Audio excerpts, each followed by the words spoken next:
In this video, I'm going to show you how to change from TurboTax Live to regular. So the first thing you want to do, of course, is sign into your account.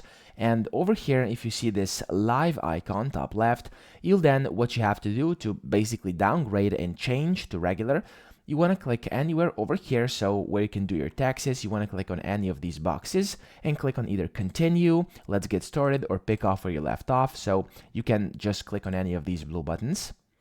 And then from here, you want to go to the very bottom left where it says switch products.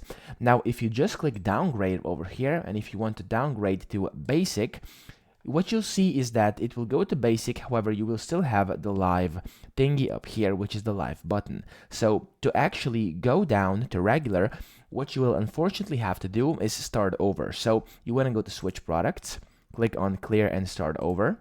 And then you want to click on yes. So over here, when you click yes, everything will be erased and you will have to do everything yet again. However, this is essentially the only option you can take to get rid of this live version. So you want to click yes over here, and this will start clearing your return. And after this is done, you want to click on continue, and you'll be able to then start off from the very beginning over here. There we go. So it says we're glad you're here. You want to click on got it. And then you want to answer these questions over here, press continue, and then you want to answer these questions as well, press continue again, and then they will ask you what you want to do. So over here is the live assisted. However, what you want to select is up here, which says do it yourself, start for free, and this one does not have the live edition. So you want to click on here, and then once you do, you'll see that everything will start, so you have to answer this as well.